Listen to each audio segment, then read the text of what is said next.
Assalamualaikum warahmatullahi wabarakatuh. Alhamdulillahi rabbil alamin. Wassalatu wassalamu ala ashrafil mursalin Nabiina wa maulana Muhammadin wa ala alihi wa sahbihi ajma'in. Wa ashhadu an la ilaha illallah wahdahu la syarikalah. Wa ashhadu anna Muhammadan abduhu wa rasuluh sallallahu alaihi wa ala alihi wa sahbihi wa man tabi'al huda ila yaumiddin. Alhamdulillah, puji syukur kita haturkan kehadirat Allah. Pagi ini kembali kita melanjutkan kajian dengan mengambil satu tema, namun kayaknya nanti tidak membuka kitab tafsir salat. Judulnya Dialog tentang Niat, melengkapi kajian sebelumnya berkaitan dengan melafalkan niat. Alhamdulillah, di sini kita coba membaca. Saya siapkan satu bahan yang kami kutip dari kitab judulnya Al-Wajiz fi Idahi Qawaidil Fiqhil Kulliyah, karya Dr. Muhammad Siddiqi Ali Burnu. Sekarang coba kita baca keterangan beliau. Pertama, berkaitan dengan makna niat secara bahasa. Niat secara bahasa adalah bentuk masdar dari kata kerja. Bentuk masdar dari kata kerja nawa yanwi. Seperti kata doroba yadribu. Artinya dia, kalau dalam ilmu shorof, dia mengikuti bab 2 untuk bina sahih. Nawayanwi. Wa asluha, jadi niat itu kalau dalam bahasa Arab aslinya bacanya itu niuyah. Niuyah. Cuman kan sulit untuk dibaca niuyah. Akhirnya wawunya dihilangkan, lalu digabungkan dengan huruf ya, diidgham, kemudian jadilah niyah, mengikuti wazan fi'lah. Ini makna niat secara bahasa. Baik, kita beralih ke makna niat secara istilah. Niat secara istilah memiliki dua makna. Niat dalam makna umum dan niat dalam makna khusus. Niat dalam makna umum artinya adalah imbi'atsul qalbi nahwa ma yarahu muwafiqan li ghardin min jalbi naf'in au daf'i durrin halan au ma'ala. Imbi'athul qalbi, keinginan batin untuk melakukan sesuatu yang sesuai dengan tujuan dia, baik dalam rangka mendapatkan manfaat atau menghindari madarat, baik saat ini atau tertunda. Ya, mungkin definisi ini barangkali lebih sulit untuk dipahami daripada memahami hakikat niat yang ada pada hati kita, ya. Keinginan untuk melakukan sesuatu lah, itulah niat. Baik sekarang, jarak dekat maupun jarak panjang. Wa hadzal ma'nal 'am, dan makna yang sifatnya umum ini mencakup semua amal, semua aktivitas manusia, baik aktivitas agama ataupun aktivitas duniawi. Selanjutnya yang kedua, niat dalam makna yang lebih sempit, makna khusus, yaitu qasdut ta'ati wat taqarrub ilallah,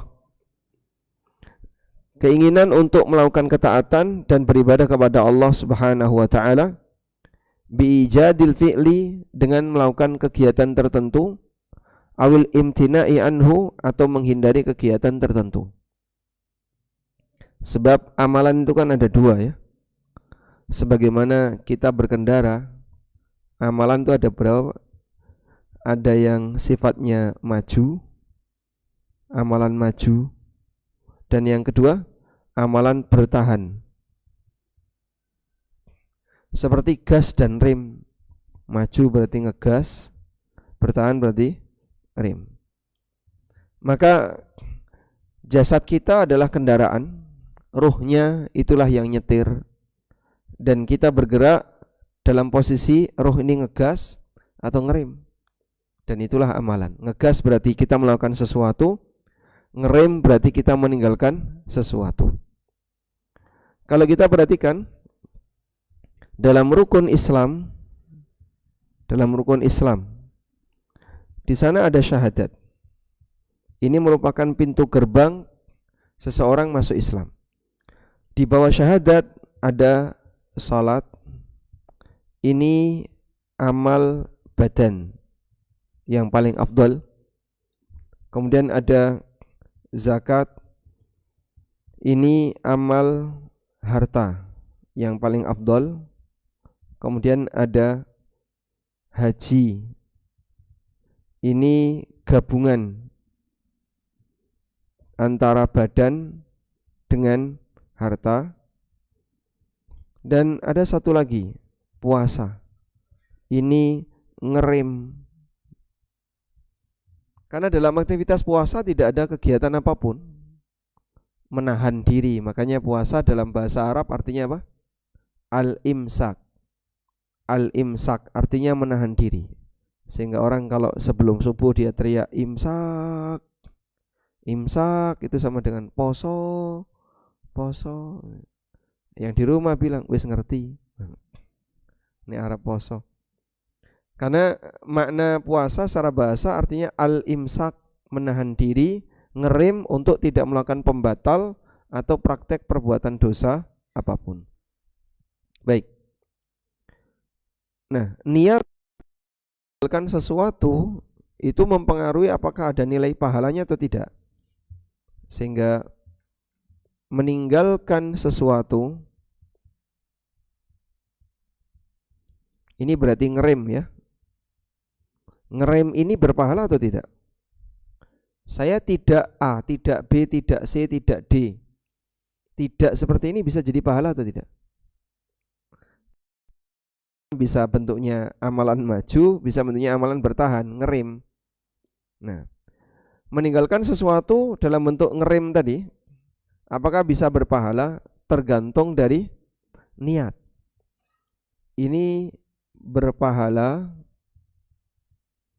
tergantung niat. Karena itu kalau tidak ada niat apapun, ya tidak ada nilai pahalanya. Sebagai contoh, coba di antara bapak-bapak, mohon maaf ya ini pertanyaannya agak sedikit vulgar tapi sebagai contoh ya. Ada enggak bapak-bapak sekarang kepikiran mau minum khamr?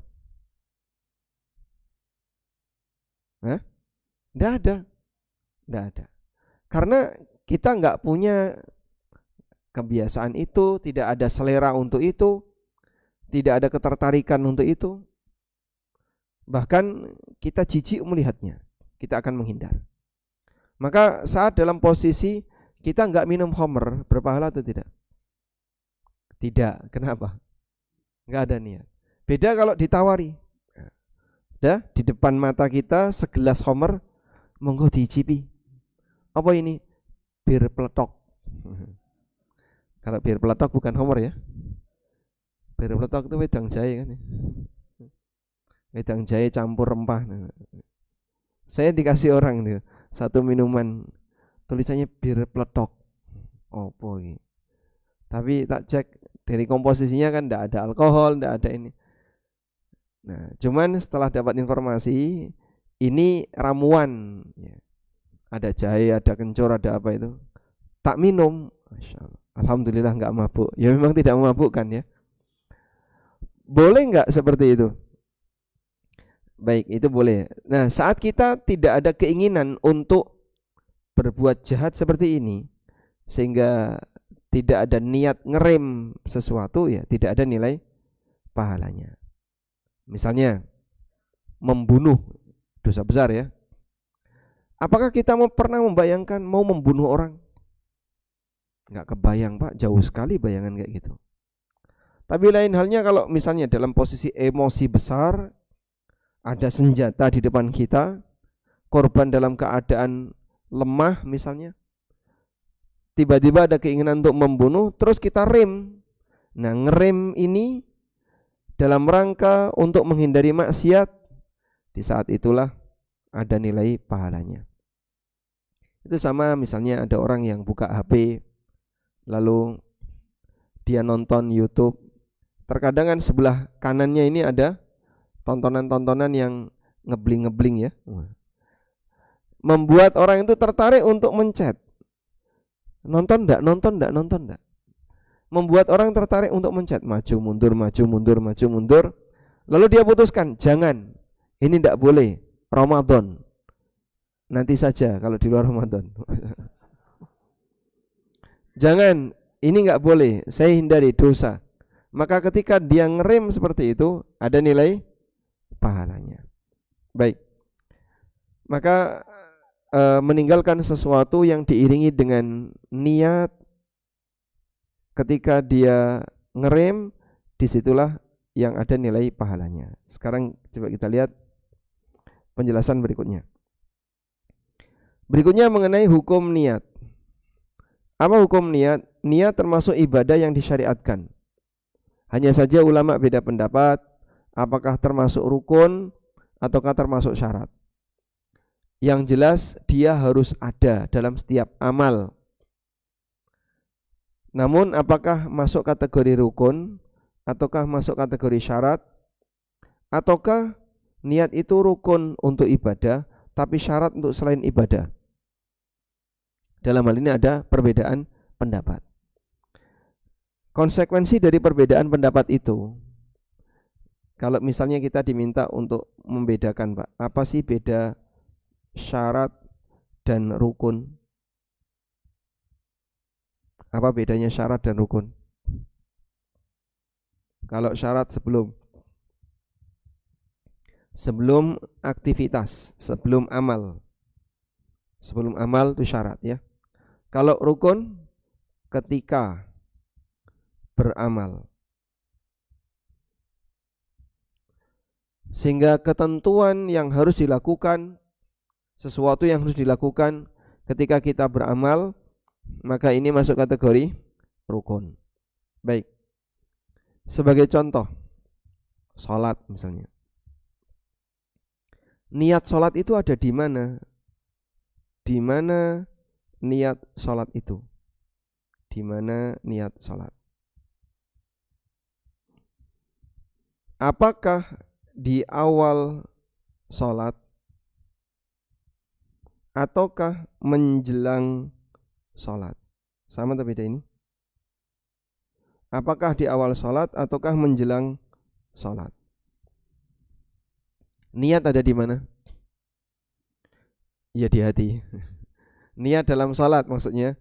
Itu di mananya sholat? Di mana niat sholat? Di awal sholat atau menjelang sholat? Nah, ini masuk ranah fikih. Ada yang mengatakan di awal. Maka niat itu muncul dan terbit saat takbiratul ihram. Tapi tidak boleh menimbulkan was-was.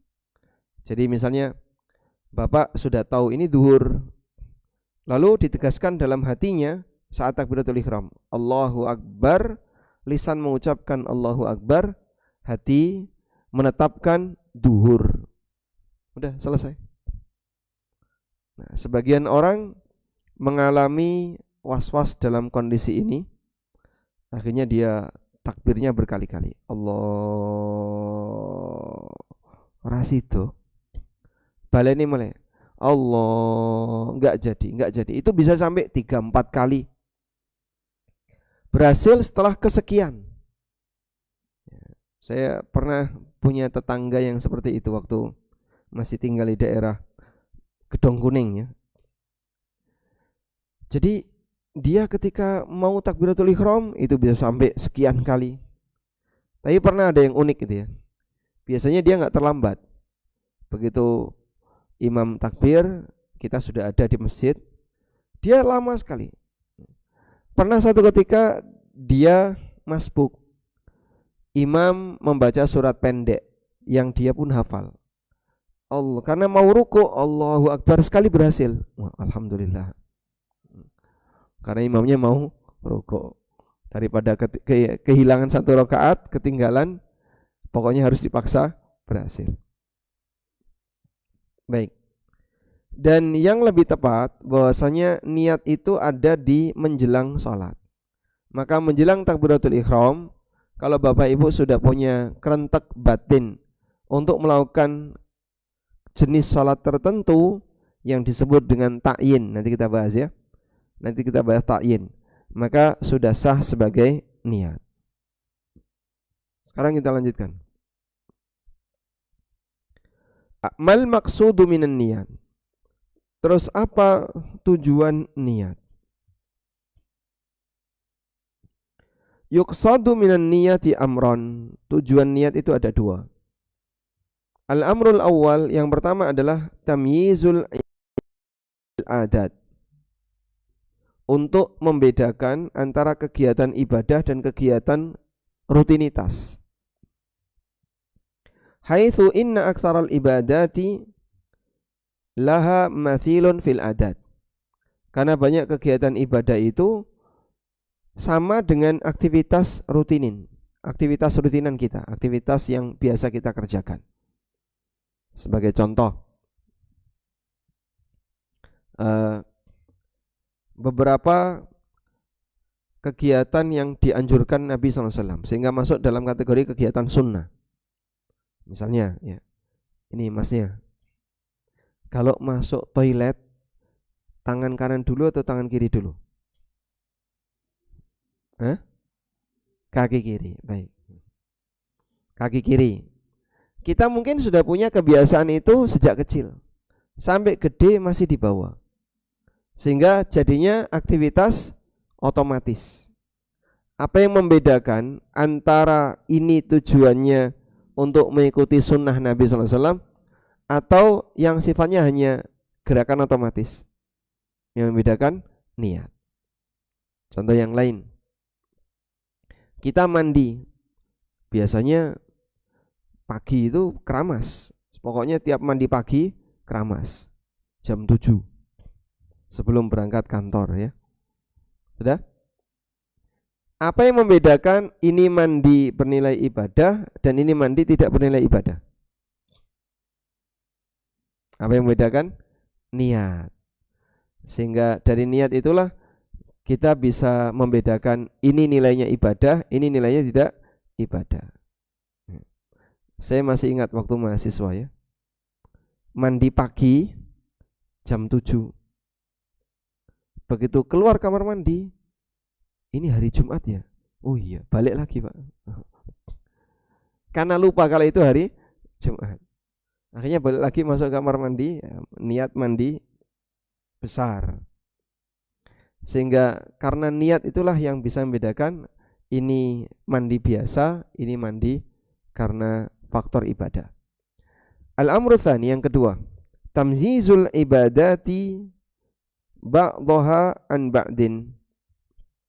Membedakan ibadah antara satu dengan yang lain. Karena terkadang ibadah seperti sholat atau puasa atau mandi atau haji, terkadang di situ ada kesamaan antara ini amal wajib karena nazar atau amal sunnah, dan semuanya ibadah kepada Allah. Lakin lamma ikhtalafat rutabuha, namun karena beda tingkatannya, syuri'atin niyah litamyiziha, maka disyariatkan adanya niat untuk membedakan antara satu dengan yang lain. Misalnya, ya, Bapak masuk masjid setelah adzan subuh. Kita lihat di timer masih 15 menit. Lalu Anda sholat 2 rakaat. Sholat 2 rakaat. Ditanya, sholat apa Pak? Ya sholat. Sholat apa Pak? Ya sholat. Apa ya?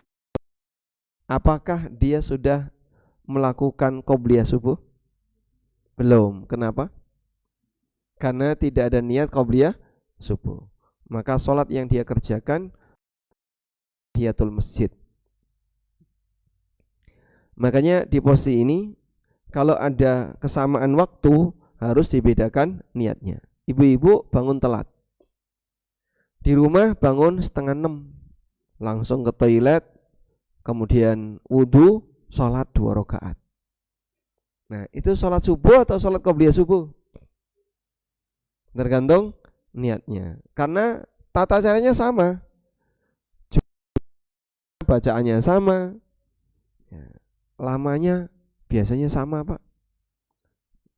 Karena mungkin banyak orang yang tidak membedakan antara sholat wajib dengan sholat sunnah. Podo cepete. Nah, yang seperti ini yang membedakan adalah niatnya. Selanjutnya, adakah ibadah yang tidak disyaratkan punya niat? Tidak disyaratkan punya niat. Mengingat niat disyariatkan untuk membedakan antara ibadah dengan rutinitas yang bukan ibadah. Fa innal ibadata allati la takunu adatan, maka ibadah yang itu tidak mungkin jadi rutinitas dan tidak mungkin bercampur dengan yang lain, artinya pasti cuman itu, enggak ada yang lain. Karena dia sifat ini, maka tidak disyaratkan harus ada niat. Contoh, iman itu enggak harus ada niat. Anda beriman. Waktu beriman sudah niat jadi mukmin belum? Gimana caranya niat jadi mukmin? Nawaitul imana billah. Aku berniat untuk beriman kepada Allah. Ada kayak gitu, Pak? Tidak ada. Dan apakah ada keharusan seperti itu? Tidak ada. Ini begitu dalam hati seseorang, saya yakin ini sudah selesai, itu jadi amal. Yang enggak mungkin itu beririsan dengan kegiatan non ibadah. Contoh yang lain, semua amal batin, tawakal, takut kepada Allah, sedih dengan dosa, berharap kepada Allah, dan seterusnya. Amal-amal batin seperti ini tidak butuh niat. Karena niat sendiri amal batin, sehingga amal batin tidak butuh niat. Karena nggak mungkin, ini rancu ini, kamu takutnya ini takut karena apa? Ya saya takut kepada Allah. Maka tidak perlu niat. Baik, meskipun kalau takut kepada selain Allah, Pak, ya tidak ada nilai pahalanya. Karena yang dia takuti selain Allah. Tapi itu kan sudah jadi amal yang tentu dengan keberadaan situasi batin yang ada. Termasuk diantaranya adalah niat itu sendiri. Apakah niat butuh niat? Gimana caranya? Niat itu amal atau tidak? Amal batin. Apakah berniat butuh niat? Wah, nanti muter terus. Niat kamu butuh niat. Nah, niat yang kedua ini butuh niat juga. Butuh niat juga. Rano pucuke. Karena jadinya semua harus ada niat. Karena yang sudah pasti tidak perlu ada niat. Baik. Sekarang saya tanya, membersihkan najis itu harus ada niat atau tidak? Membersihkan najis itu harus ada niat atau tidak? Harus. Atau enggak harus ada? Misal ya, celana kita terkena najis, kena kencing misalnya ya. Dah? Lalu kita naik motor, kehujanan, sampai celana kita gobios basah, sehingga sampai rumah netes-netes semuanya, netesnya air hujan. Kita bisa pastikan kencing tadi mungkin sudah larut, sudah hilang. Apakah harus dicuci ulang?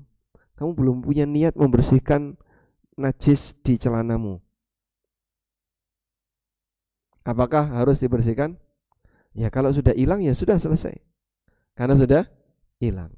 Sehingga membersihkan najis ada yang jika atas kendali manusia, maka dia amalan butuh niat.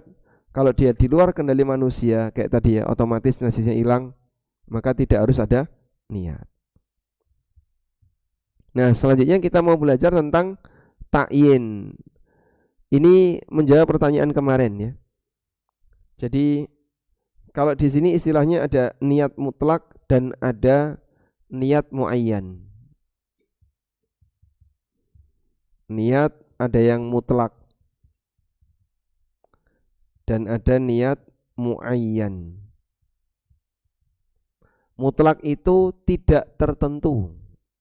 Jadi bahasa kita berarti niat amal. Muayyan itu tertentu, maka kita bahasakan dengan niat jenis amal. Kita baca. Hal yushtaratu fi kulli ibadatin ta'yinu niyatiha bihaitsu innaha la tajuzu biniyatin mutlaqah. Apakah disyaratkan dalam setiap ibadah itu harus ta'yin niat? Ta'yin niat tadi apa, Pak? Berniat jenis ibadah tertentu, di mana tidak boleh hanya sebatas niat mutlak. Niat mutlak berarti niat ibadahnya, misalnya niat sholat tok. Sholat apa? Ya pokoknya yang penting sholat. Lah, niatmu sholat apa? Ya niat sholat. Itu namanya niat mutlak. Di sini ada penjelasan.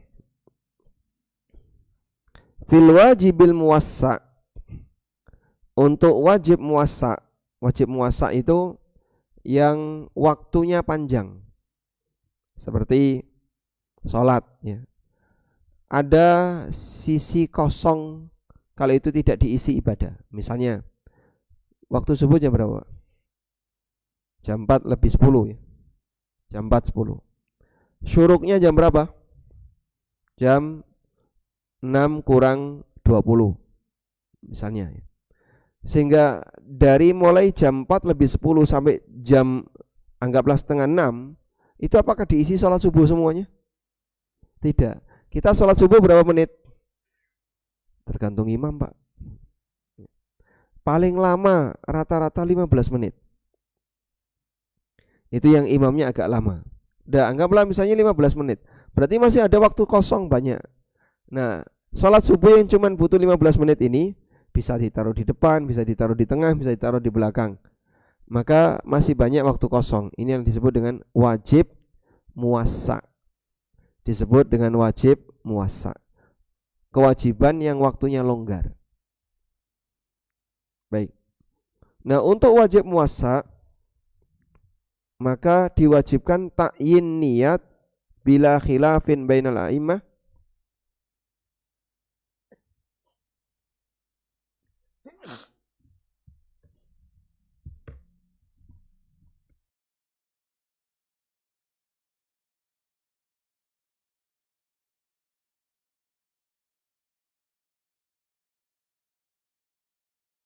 Gitu kan? Untuk kewajiban yang sifatnya muwassa, di situ harus ada ta'yin niat tanpa ada perbedaan di kalangan ulama. Faman aradas salah, maka siapa yang mau salat wajib ayu ayyina, untuk menentukan salat apa yang mau dia kerjakan. Karena terkadang bisa bercampur antara satu jenis salat dengan salat yang lain, seperti tadi qobliyah subuh dengan subuh. Orang ketika takbiratul ihram pada saat masuk waktu zuhur di rumah. Kalau di masjid jelas ya. Misalnya sholat jamaah di masjid. Ini sholat apa, Pak? Zuhur. Bapak niatnya apa? Ya cetok zuhur masuk. Tidak mungkin ada yang lain. Oh, barangkali Bapak sholat isya. Aku urung pikun nih. Masa siang ngentang-ngentang terus orang niat sholat isya. Tapi yang mungkin terjadi, misalnya ibu-ibu sholat di rumah jam 1 siang. Saat takbiratul ihram, kita bisa memastikan ini takbiratul ihram duhur atau qobliyah duhur. Tergantung dari niat. Makanya di situ niat harus. Niat adalah sebuah keharusan untuk kegiatan sholat karena dia wajib muwassa. Yang kedua, wajib mudayyak. Wajib mudayyak waktunya itu menjadi kegiatan yang harus ditunaikan sebagai ibadah. Contohnya puasa Ramadan. Puasa Ramadan itu kapan, Pak? Ya hanya pas bulan Ramadan. Sehingga mungkin nggak, Pak, digeser dikit? Nggak mungkin. Maksudnya geser dikit gimana, Mas? Ya kayak sholat dulu, Pak. Bisa di awal, di tengah, di akhir. Mau geser apanya? Tidak mungkin. Maka puasa Ramadan hanya ada itu, tidak mungkin digeser. Sehingga kalau orang misalnya geser, kita geser Pak ya, puasa 1 bulan dimulai 28 Sya'ban sampai 28 Ramadan. Sah atau tidak? Enggak. Kenapa enggak sah? Karena waktunya enggak tepat. Baik, kegiatan puasa sendiri dari mulai subuh sampai maghrib full isinya puasa. Kalau tak geser gimana Mas? Gesernya gimana? Saya mulai jam 6, tak lebihkan 1 jam dari subuh atau 2 jam dari subuh. Nanti waktu berbuka tak undur 2 jam dari maghrib. Ya nek nekat kayak gitu monggo. Tapi puasamu batal. Saya itu telat sahur ya Mas. Boleh enggak saya sahur sekarang? Jam berapa Pak? Subuhnya jam 4. Terus ya nanti kalau maghrib tak geser 1,5 jam, tak tambahi 2 jam wis, ora apa-apa. Boleh? Ini kan Yahudi. Yahudi dulu seperti itu Pak ya. Dalam kisah tentang puasanya Yahudi. Mereka diwajibkan untuk puasa di bulan tertentu bertepatan dengan musim panas. Akhirnya mereka enggak sanggup. Lalu mereka tinggalkan puasa di musim panas, sehingga ketika musim panas itu enggak puasa semua. Kemudian puasa musim dingin ditambahi 10 hari. Maka mereka puasa selama 40 hari, tapi di musim dingin. Karena mereka kewajibannya puasa di musim panas sebulan, mereka enggak kerjakan, dipindah bulannya ke musim dingin, ditambahi 10 hari. Dan dikutuk oleh Allah Subhanahu wa taala. Baik. Nah, untuk amalan seperti ini fahada fi ta'yinin niyah fi khilaf. Ulama beda pendapat apakah masih perlu ta'yin niat. Menurut Hanafiyah, inna ta'yina laisa bisyartin. Ta'yin di sini tidak syarat, bal yajuzu bi mutlaqin niyah. Tapi boleh pakai niat jenis ibadah. Karena sudah tidak ada pilihan yang lain. Sehingga enggak mungkin orang akan berpuasa selain itu. Misalnya Ramadan, dia tahu kalau besok Ramadan. Sudah? Lalu dia hanya niat puasa saja. Kamu niat apa? Puasa. Puasa apa? Ya cedok, tidak rawatib, tidak disyaratkan ta'yin niat. Cukup niat sunnah atau niat wajib. Baik. Madza yatarattabu ala istirati ta'yin au adam istiratihi. Terus apa sih dampaknya berkaitan dengan syarat ta'yin ini? Di antara dampaknya adalah bahwasanya ibadah yang disyaratkan harus ta'yin niat, harus menegaskan niat jenis amal.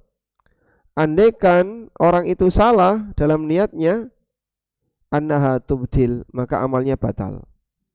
Seperti orang yang sholat duhur tapi niat annahu takfil muqaranatu al-urfiyah bi ayyujida an-niyata kullaha au ba'daha fi awwalit takbir au akhirih bihaitsu yu'addu mustahdiran lis-shalah wa sawwabahu at-taqi as-subki.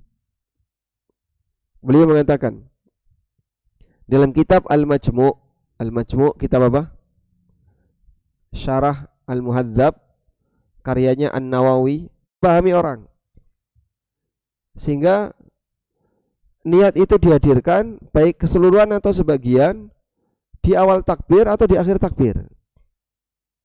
Sehingga dia sudah dianggap telah hadir ketika sholat. Dia sudah dianggap hatinya hadir ketika sholat.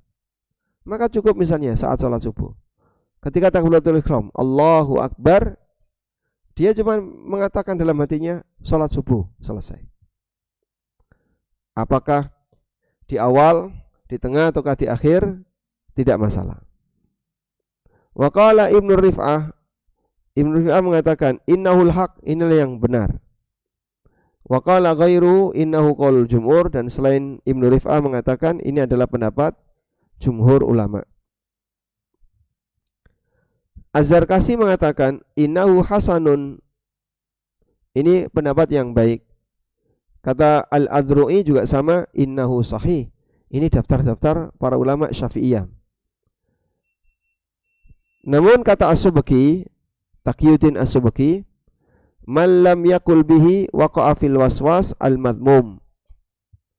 Kalau tidak seperti itu, nanti orang akan terjangkiti penyakit waswas yang tercela. Dan yang dimaksud adalah dari posisi tadi, dia meyakini kehadiran niat itu harus menyeluruh di semua takbir. Sementara menurut Abul Ma'ali Al-Juwaini dan juga yang diaminkan oleh Al-Ghazali, enggak harus di semua takbir. Di awal sebagian saja cukup. Kau cuman punya keinginan sholat subuh, dah, saat takbiratul ihram, baik di depan, di tengah maupun di akhir, maka sholatmu sudah sah, niatmu sudah sah. Wa kharaja an dzalika suwarun la tajibu fiha muqaranatun niyati li awalil ibadah, ay fatasihun niyah qabla syuru' fil ibadah. Dan kharaja an dzalika, ada beberapa ibadah yang keluar dari kaidah ini, di mana tidak wajib harus ada muqaranatun niyah, niat diiringi atau niat yang mengiringi awal ibadah, sehingga niat itu boleh hadir menjelang ibadah. Niat boleh hadir menjelang ibadah. Ya? Kemudian disebutkan beberapa contoh, misalnya puasa, zakat. Kita mau bayar zakat, niatnya sehari sebelum zakat atau sekian menit menjelang zakat, menjelang bayar, maka sudah sah, sehingga tidak harus niat itu bersamaan dengan awal ibadah. Wallahu a'lam. Walhamdulillahirabbil alamin. Baik, karena alarm sudah berbunyi, kita cukupkan sampai di sini. Semoga bermanfaat. Wassallallahu ala nabiyyina Muhammadin wa ala alihi wa sahbihi wasallam. Selanjutnya mikrofonnya silakan diantarkan ke selatan dan ke utara. Silakan.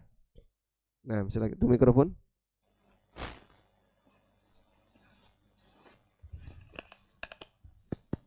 Assalamualaikum warahmatullahi wabarakatuh. Waalaikumsalam warahmatullahi wabarakatuh. Ini Masya Allah, udah ditulis banyak. Mumpung komanan jatah. yang pertama Ustaz, menit kita sudah kayaknya cuma cukup untuk sholat qobliyah, tapi tadi apakah masih bisa untuk sholat sunnah lagi? Yang pertama. Kemudian yang kedua, kegiatan atau amal yang dilakukan dalam suatu amal, misalkan itu kalau misalkan sholat berjamaah, kadang ada makmum yang tidak tahu sujud yang dilakukan itu sujud apa. Itu tanpa niat, itu apakah juga berpahala atau bagaimana? Kemudian yang ketiga, ini bukan di masjid sini, ada imam yang melafadzkan takbiratul ihram itu Allahu Akbar. Kemudian juga ada yang Allahu Akbar. Nah, itu juga apakah niatnya mungkin imamnya sudah niatnya Allahu Akbar, takbiratul ihram. Apakah takbirnya itu sah atau mungkin rangkaiannya dengan sholatnya juga sah? Yang keempat, nanti mungkin diulang Pak, karena saya nggak hafal ya. Kita coba pertanyaan yang pertama dulu. Tadi apa Pak? Nah, kalau kita masuk masjid, timer tinggal 5 menit.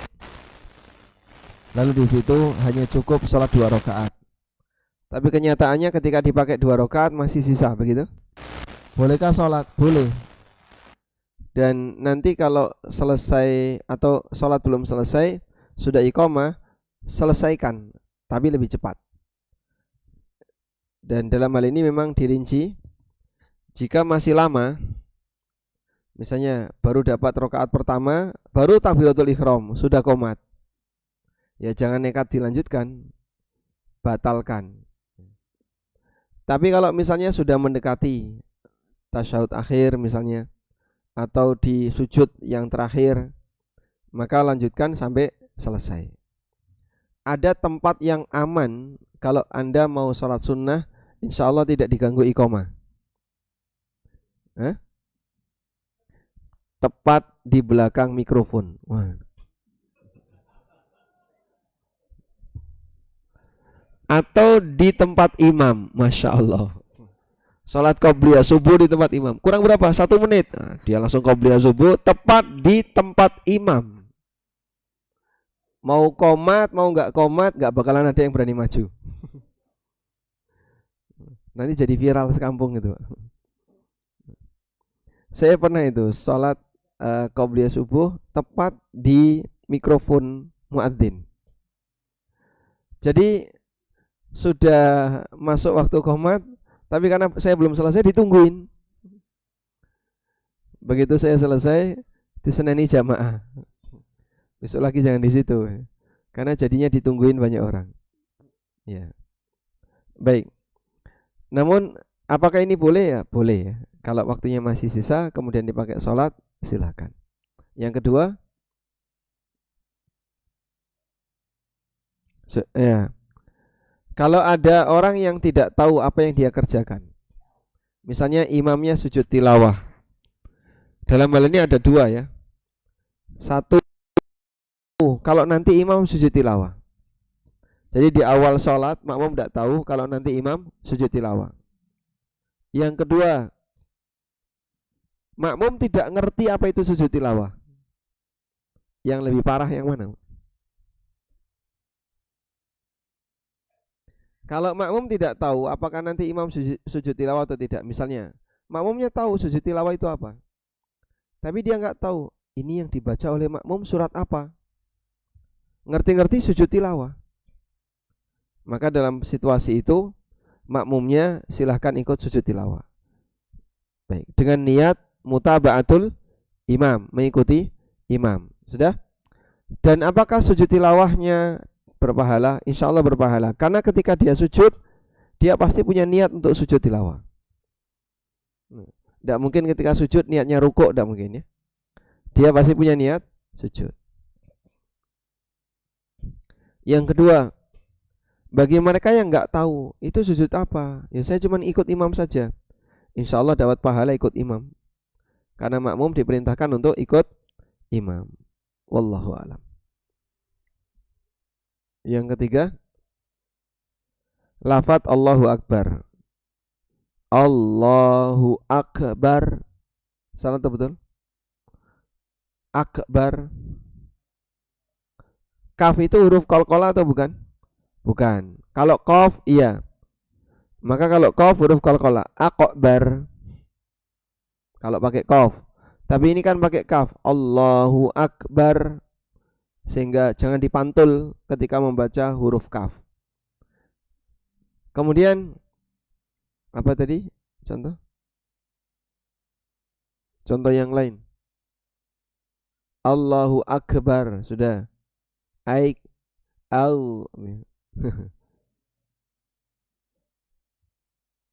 Kalau ada yang membaca Allahu Akbar, ada E-nya, Akbar. Kadang begini, ini pendengaran kita yang kurang peka, ataukah memang dia yang salah? Tapi ada yang dipastikan oleh para ulama salah, yaitu A-nya dipanjangkan. Allahu Akbar. Ini jelas salah. Kenapa? Karena kalau Allahu Akbar artinya apakah Allah Maha Besar? Ini malah meragukan. Atau A-nya dipanjangkan. Allahu Akbar. Nah, ini juga sama. Apakah Allah Maha Besar? Atau ba-nya dipanjangkan. Allahu Akbar. Ba-nya dipanjangkan. Ini juga salah. Kalau baknya dipanjangkan jadinya beduk. Dan tidak boleh ya. Baik. Terus yang benar gimana? Allahu Akbar. Kalau salah Pak, jika salahnya masih bisa ditoleransi, insya Allah salatnya sah. Kembali kepada takyin tadi. Jika kita lihat takyin niat ini untuk amal yang jelas, tidak ada pilihan yang lain, maka tidak perlu takyin. Tidak perlu takyin. Baik. Tapi kalau amal tidak jelas, amal yang saya tulis beririsan ya. Paham beririsan kan?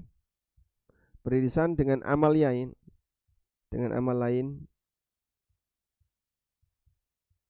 Nah, maka di bagian ini dia takyin niat. Walhamdulillah. Baik. Ada yang mau disampaikan lagi? Cukup, Pak? Nah, utara. Nah, penjaga tembok utara, Masya Allah. Kaum Senderiun. Waalaikumsalam warahmatullahi wabarakatuh.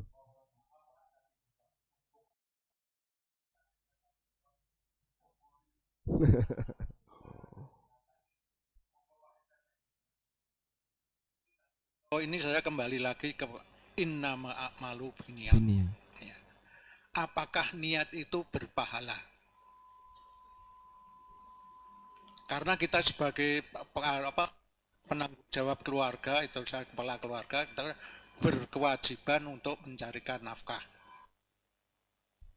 Kita itu karena rutinnya, itu makanya dibahas rutin dan apa yang istilahnya dengan amal Ibadah ya, dan rutinitas. Kita kerja itu kadang saking sibuknya niat tuh enggak, karena sudah rutin seperti itu. Padahal adanya innama a'malu binniyat. Ya. Kemudian yang kedua ini yang sering terjadi. Niat pertama misalnya rapat kurban itu kan bagus. Tapi dalam perjalanannya waktu terjadi istilahnya debat, kemudian hanya karena istilahnya kulit saja jadi ramai, kemudian dia keluar dari pengurus. Kemudian ini ilustrasi jadi diantah berantah sana, pokoknya ilustrasi ini betul-betul jadi rapat pembangunan masjid. Niatnya kan ya, niatnya rapat pembangunan masjid. Ya. Kemudian dalam prosesnya itu tinggal bagian atap. Waktu itu ada yang mengusulkan gendeng. Kemudian yang satu kembali ke sirap karena aslinya sirap. Kemudian yang idenya nggak dipakai, itu malah nggak pergi ke masjid. Apakah? Makanya istilahnya kan niatnya pertama bagus, istilahnya rapat pembangunan masjid itu kan bagus. Tapi dalam pelaksanaan berarti niatnya apakah kalau niat berpahala, pahalanya jadi hilang begitu. Makasih. Assalamualaikum warahmatullahi wabarakatuh. Waalaikumsalam warahmatullahi wabarakatuh. Apakah niat itu berpahala? Kalau bentuknya niat ibadah, maka niat tadi masuk kategori syarat sah ibadah, sehingga dia amalan menjelang ibadah. Maka seperti ini berpahala. Niatnya sendiri berpahala. Ditambah lagi dengan sholatnya nanti berpahala. Karena dalam isi sholat juga ada banyak kegiatan ya, rukuk, sujud, i'tidal dan seterusnya.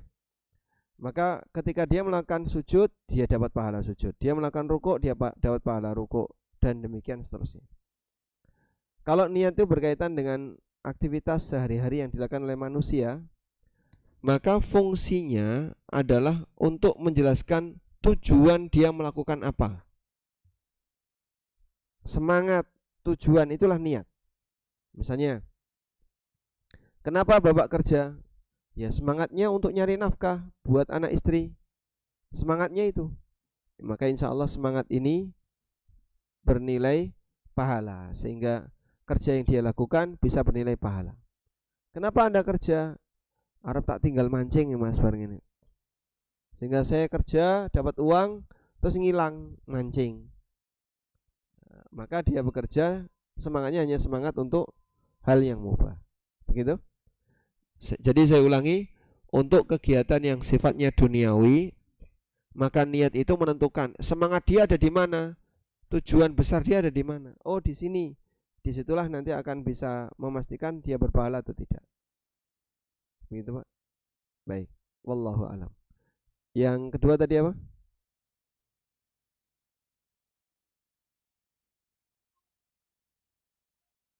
Oh baik. Ada ya perubahan kondisi batin. Kalau amalnya sudah dilakukan, tapi terkadang orang kecewa karena usulnya tidak diterima. Kadang kita juga bingung ya. A, B, C, D semuanya usul, ya. Pakai semua, enggak mungkin. Tinggalkan semua, enggak mungkin. Pilih salah satu. Nah, ketika dipilih salah satu kan enggak mungkin yang lain harus kepilih. Maka seharusnya yang lain enggak usah mutung ya. Mau gimana lagi, namanya juga berorganisasi. Sing iki karepe A, sing iki karepe B, sing iki karepe C, iki karepe D. Sudahlah Pak, ini hanya usulan. Namanya usul, kalau enggak dipakai ya sudah, tidak perlu memaksakan diri. Sehingga gimana Pak? Ya kalau enggak dipakai tetap datang ke masjid, tetap loyal. Dan ini menandakan bahasanya waktu dia jadi ketua RT atau takmir itu ikhlas, bukan untuk nyari pamer posisi dan seterusnya. Begitu. Dan mungkin ini cukup banyak ya, makanya jadi udruk gara-gara pembahasan tertentu, masalah kulit aja akhirnya sudah saya mutung. Ya enggak kayak gitu, bertahanlah dengan cara yang lebih sopan. Wallahu a'lam. Baik, mungkin cukup. Bapak mau menambahkan? Enggak jadi.